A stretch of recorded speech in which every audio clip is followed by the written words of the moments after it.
Greetings, everyone. Core here. Time for another movie review, which today we went to go see The Flash, which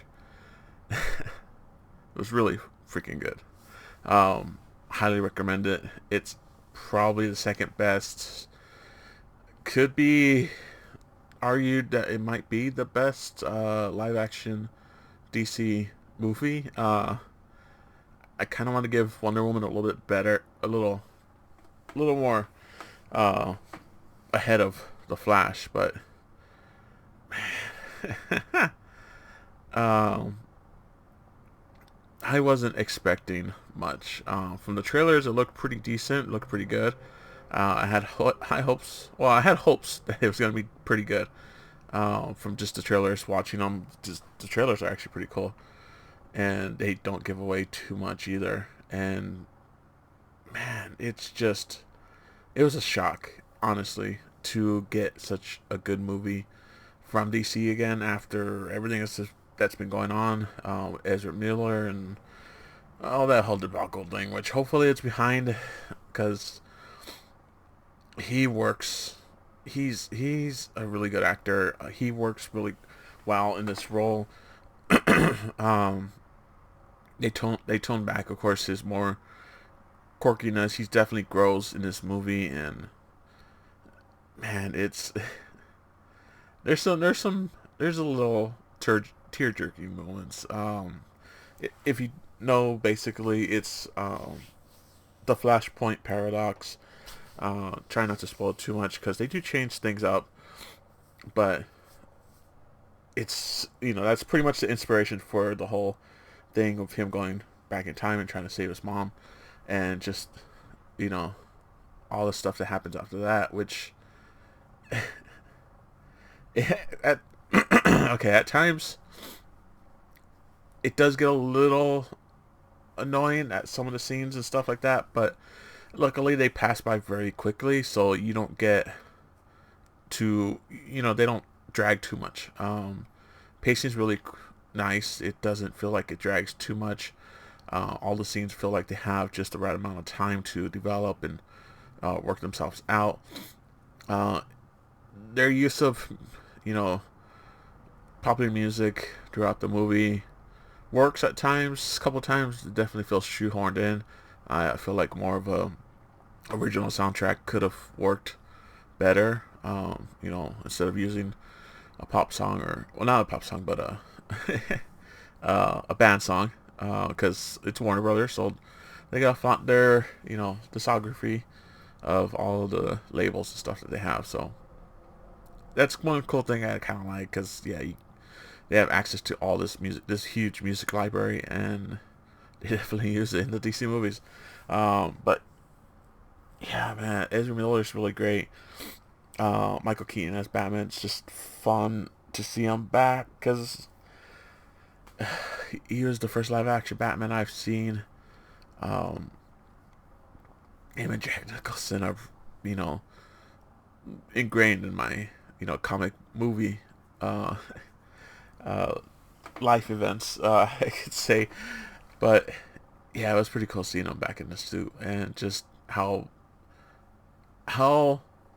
badass he could have been if they continued on with the series, with the movies, with him and everything.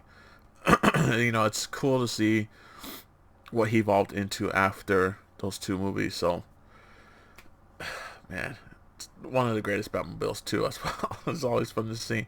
Um, Really innovative what they did with some of the stuff that he has. The Batwing's really cool. The tech and gadgets that he uses.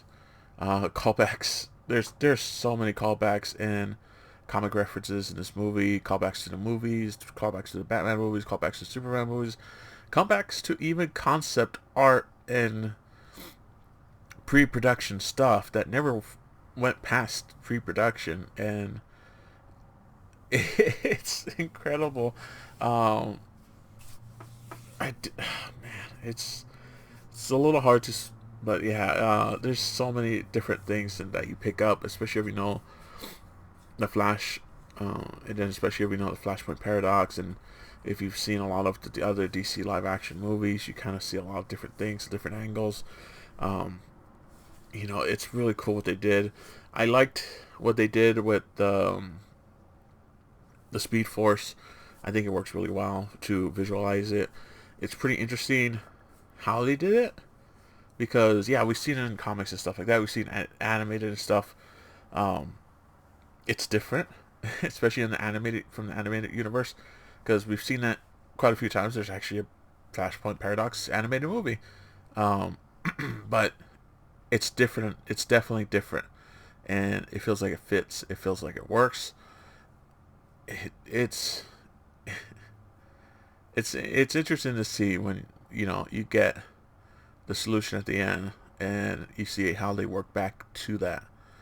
So it was very cool. I liked it. All the little things. There is a end credit scene at the very, very, very end.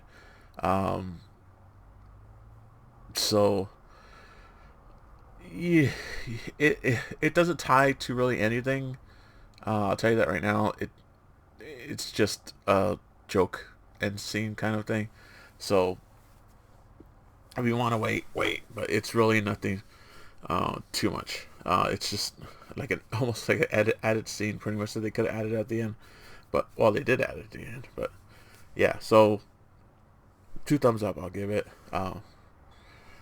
Definitely worth it. Probably a good solid 8 out of 10. Um, there are a couple of nitpick thingies because comics, if you know them, you kind of nitpick a couple of things, but overall, it was really cool, really awesome. Um, the way that they showed the Speed Force was really cool. They definitely did not shy away from CG, which unfortunately does suffer, especially early on. There's a scene, there's a scene early on that it's a little cringy if you pay attention too much to the CG, but um, overall, really great movie. I highly recommend it. Check it out. Hopefully it does pretty good. Hopefully everything smooths out behind the scenes and stuff. Because it's interesting what they're gonna do, but then again, it does feel like it's a reset. Now that James Gunn is kind of gonna be the uh, Feige version for the DC universe, so he's gonna keep things on track. So this kind of is a soft reboot of the DC universe. So we'll see what happens, but I'm looking forward to what happens next in DC universe now, because it was getting a little bland. But next movie is about 2 weeks. There was quite a few movies that came out this week, which was the other movies I was thinking about seeing was Asteroid City and Elemental, which I'll probably go see Elemental maybe this weekend. Might do a video or something about it, but looks pretty stereotypical. It looks pretty by the books, by the numbers. Asteroid City, it's a Wes Anderson movie, so we'll see. But besides that, I'm definitely gonna go see Indiana Jones in the Dial.